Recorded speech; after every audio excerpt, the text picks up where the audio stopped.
La justice est-elle ou sera-t-elle un plafond de verre, le plafond de verre de Gérald Darmanin, dans son ascension continue depuis 2017? Le président de la République a nommé M. Gérald Darmanin, ministre de l'Action et des Comptes publics. M. Gérald Darmanin, ministre de l'Intérieur. M. Gérald Darmanin, M. Gérald Darmanin, M. Gérald Darmanin, garde des Sceaux, ministre de la Justice. Gérald Darmanin est bien confirmé garde des Sceaux, ministre de la Justice. La question est clairement posée pour l'ex-homme de l'Intérieur sous Castex, Borne puis Attal, devenu celui de la Justice sous Bayrou et désormais Lecornu. Avec la décision de la Cour d'appel de Paris de remettre en liberté, sous contrainte, Nicolas Sarkozy le 10 novembre, en abrégeant son séjour à la prison de la Santé, le garde des Sceaux a subi un terrible affront. L'arrêt de la Cour d'appel lui interdit en effet de rencontrer le désormais ex-pensionnaire du quartier de l'isolement de la Santé, son mentor qu'il avait tenu à visiter dans sa cellule. Dans l'histoire de la Ve République, c'est sans précédent pour un ministre de recevoir ainsi pareille injonction. Mais ces relations troubles, pointées et désormais interdites par la justice entre Darmanin et son modèle Nicolas Sarkozy, celui dont il a été le porte-parole, sont au cœur d'une autre affaire judiciaire. Une procédure qui menace de faire condamner la France et sa justice justement, comme Blast l'a révélé en septembre, pour avoir protégé le ministre dans une affaire de viol face à celle qui l'accusait. Une affaire qui avait entraîné l'ouverture de 2 enquêtes préliminaires en 2017 et 2018, puis à 2 reprises d'une instruction. Dans ce dossier aussi, l'enquête série de Blast qui se poursuit, le documente, ont retrouvé cette même association, alors tout aussi mobilisée et investie pour tenter de sauver en coulisses le soldat Darmanin. Darmanin-Sarkozy, Sarkozy-Darmanin, simplement, les rôles étaient inversés. Gérald Darmanin est un garde des Sceaux d'un genre nouveau. Un ministre de la Justice pénalement très occupé qui, à n'en pas douter, va marquer l'histoire de la Ve République et laisser une trace indélébile, comme avant lui les inoubliables Charles Pasqua et Jacques Chirac, et plus récemment, comme Nicolas Sarkozy. Et son curriculum vitae commence à impressionner. Mais nous ne laisserons pas, comme j'ai déjà eu l'occasion de le dire, la chienlit s'installer ni à Paris ni ailleurs. Le 10 novembre dernier, l'arrêt de la Cour d'appel de Paris, rédigé par des magistrats dont Darmanin est le supérieur hiérarchique, lui interdit tout contact avec un justiciable. En l'occurrence, son mentor, ancien chef de l'État, définitivement condamné déjà pour corruption, en attente d'une décision de la Cour de cassation après sa condamnation pour financement illégal de campagne électorale et qui a maintenant fait appel de sa condamnation à 5 ans de prison ferme pour association de malfaiteurs dans le dossier libyen. Vous avez assez de cette bande de racailles. On va vous en débarrasser. Il faut bien lire et entendre l'arrêt rendu par le président Olivier Géron. La Cour estime nécessaire, afin d'éviter un risque d'obstacle à la sérénité des débats et d'atteinte à l'indépendance des magistrats, de prévoir une interdiction pour le prévenu d'entrer en contact de quelque manière que ce soit avec un certain nombre de responsables du ministère de la Justice. Et s'il fallait le préciser plus avant? Le ministre de la Justice en exercice, les membres de son cabinet et tout cadre du ministère de la Justice susceptible d'avoir connaissance des remontées d'informations. En clair, les magistrats se méfient de leur propre ministre. Et ils ont si peu de considération pour son intégrité et tant de crainte devant sa fidélité à Sarkozy qu'ils lui interdisent tout contact avec l'ex-locataire de l'Élysée. Ce n'est pas une pierre dans son jardin, c'est une bombe balancée sur la place Vendôme. C'est une honte! Révolte! Personnellement, il y a un point en particulier que je retiens dans l'injonction de la Cour d'appel de Paris faite au ministre Darmanin. Il pourrait sembler accessoire à première vue, alors qu'il est en fait essentiel, car cet élément souligne particulièrement combien son attitude est au fond aussi intenable qu'inacceptable. Dans sa décision le concernant, la Cour ajoute autre chose, précise les choses.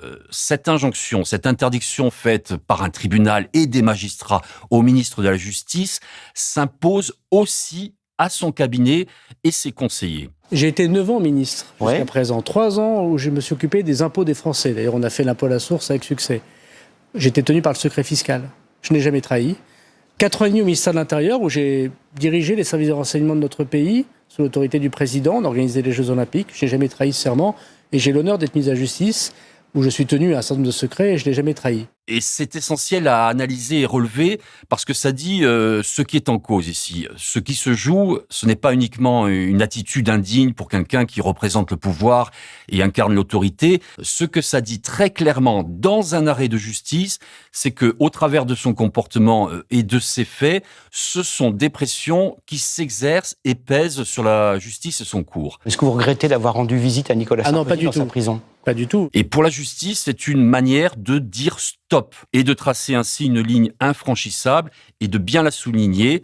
Cette ligne, c'est celle que la Macronie de façon générale et M. Darmanin en particulier ont amplement dépassée et piétinée, celle de la séparation des pouvoirs, qui est, rappelons-le, un préalable à l'indépendance de la justice et à son exercice, sans pression de l'exécutif. On parle ici de principes majeurs que le ministre de la Justice de la France ne connaît et ne respecte tout simplement pas. Moi, je n'ai pas à commenter les décisions de justice, je suis garde des Sceaux. Est-ce qu'elle vous étonne ? Je garde in pectore mes opinions personnelles. J'ai une autre idée de ma fonction, celle de conserver l'état de droit. Et dans l'état de droit, il y a la séparation des pouvoirs et le respect des décisions individuelles des juges qui prennent en toute indépendance. J'imagine, comme il l'a toujours fait, que Nicolas Sarkozy va respecter ses obligations, et notamment par rentrer en contact avec le ministre de la Justice tant que je suis ministre de la Justice. Surtout, cette décision de la Cour d'appel vient directement alimenter une autre plainte. Déposée devant la Cour de justice de la République, seule compétente pour juger un ministre en fonction pour des faits, des actes et des décisions pris à ce titre, elle vise nommément le ministre Gérald Darmanin pour prise illégale d'intérêt du fait de sa défense du justiciable Nicolas Sarkozy après sa condamnation et du fait de sa visite après son incarcération. En s'exprimant publiquement quant à sa volonté de rendre visite à Nicolas Sarkozy en détention, ainsi qu'en lui apportant implicitement son soutien, Gérald Darmanin a nécessairement pris position dans une entreprise dont il a un pouvoir d'administration ou de surveillance en tant que supérieur hiérarchique du parquet. Quel que soit ce qu'on pense de Nicolas Sarkozy, c'est un ancien président de la République, c'est un détenu tout à fait exceptionnel et ses conditions de détention étaient exceptionnelles. Il ne fait pas de doute que cet intérêt est de nature à compromettre l'impartialité et l'objectivité de Gérald Darmanin, qui, en tant que ministre de la Justice, ne peut prendre position de cette manière dans une affaire pendante. Une interdiction judiciaire d'un côté, une plainte de l'autre. Bah non, c'est pas fini. C'est pas fini. Et c'est pas fini. Et c'est pas fini. La vie de jeune homme de l'actuel ministre de la Justice pourrait bien valoir une nouvelle condamnation de la France devant la Cour européenne des droits de l'homme pour la façon dont l'Hexagone traite en général les affaires de violences sexuelles et a étouffé en particulier les affaires de viol visant ce même Gérald Darmanin. Non mais calmez-vous madame, ça va bien se passer. Au moment de la relance de la procédure, après la seconde plainte déposée en 2018, le ministre Darmanin a rencontré le président de la République Emmanuel Macron et le chef du gouvernement Édouard Philippe pour évoquer directement avec eux le dossier et sa stratégie de défense, mais aussi son mentor Nicolas Sarkozy avant sa première convocation en tant que suspect de ce dossier. Pour la France, je veux le meilleur de notre pays. Je ne veux pas le pire des sociétés anglo-saxonnes. Mais dans le cas de M. Darmanin, vous n'avez pas hésité une seconde avant de le nommer à Mais ce j'ai eu une poste-là. discussion avec lui, parce que c'est un responsable politique qui est intelligent, engagé, qui a été aussi blessé par ces attaques. Donc il y a aussi une relation de confiance, d'homme à homme, si je puis dire. Le président de la République, un ministre nommé sur la réalité de ces faits et leur suite. Quand bien même Gérald Darmanin a reconnu et des relations sexuelles et une absence de consentement explicite, les juges d'instruction et les procureurs qui se sont succédés n'ont pas daigné le renvoyer devant la justice. Le propre avocat de Gérald Darmanin, Pierre-Olivier Sûr, se trouvait dans les locaux du commissariat le jour même où la plaignante déposait son téléphone portable pour constituer un scellé judiciaire, laissant planer le doute sur le secret de l'enquête et une possible porosité des services de police.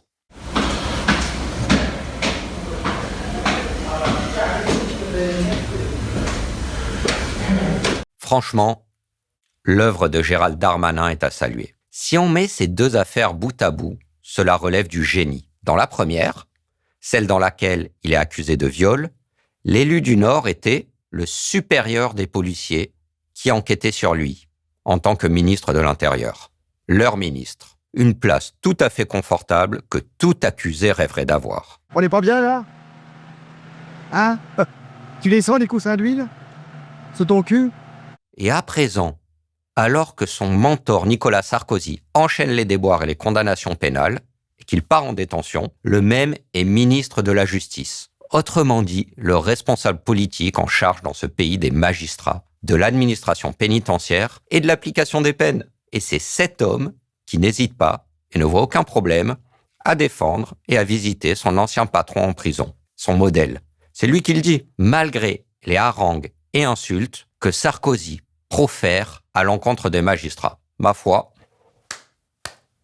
chapeau. Vous êtes un sacré sans-gêne. Merci. Jusqu'à présent, aucune des révélations pointées par l'enquête de Blast, et il y en a d'autres, n'a fait l'objet de la moindre reprise chez nos confrères journalistes, ni d'enquête parlementaire, administrative ou judiciaire. Peut-être tout cela attend-il la décision de la Cour européenne des droits de l'homme, qui peut condamner la France, mais aussi, c'est rarissime, mais c'est une possibilité, demander la réouverture de l'enquête. Ce qui serait assurément une déflagration. Sans doute attendent-ils une réaction du ministre, ou peut-être croit-il tout simplement, sur parole, un responsable politique capable d'expliquer que les violences policières n'existent pas, ou encore qu'il a un protecteur et un défenseur patenté des femmes et des violences qu'elles subissent. On va changer totalement le paradigme du ministère de la Justice. Au lieu de mettre l'accusé au centre, nous allons mettre la victime au centre. À moins qu'il ne se range aux arguments déroulés par Pierre-Olivier Sûr, ténor du barreau, de cette caste d'avocats qui ne se déplacent dans les commissariats et en garde à vue que les années bissextiles. POS, son surnom, a d'abord assuré à Blast qu'il ne s'était jamais rendu dans ce commissariat.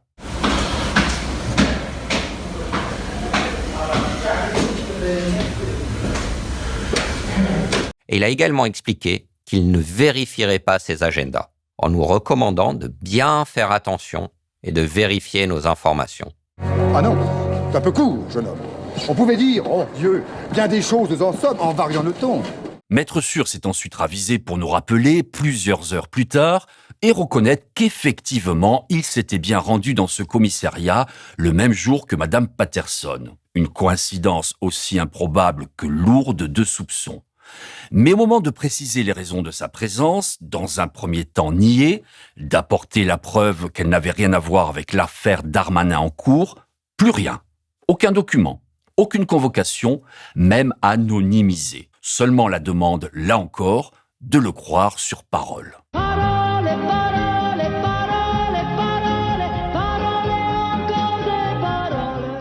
À Blast, nous préférons aux paroles les faits et les preuves, au nom d'un métier, notre métier, le journalisme.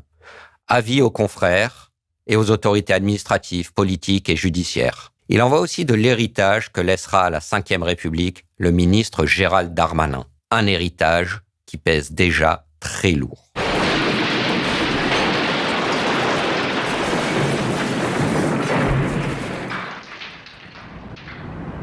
Voilà, vous pouvez retrouver l'intégralité de notre enquête réalisée avec Xavier Monnier en accès libre sur notre site www.blast-info.fr et également sur notre chaîne YouTube, une enquête vidéo. Et bientôt, à suivre donc, de nouveaux éléments que nous nous apprêtons à publier. J'en profite pour vous rappeler que Blast est actuellement en campagne et que c'est le moment de nous soutenir en vous abonnant ou en nous faisant un don. Allez sur notre site, vous trouverez là aussi comment faire pour nous permettre de continuer ce travail, produire du journalisme, des enquêtes, sortir des affaires. Merci d'être là, à nos côtés.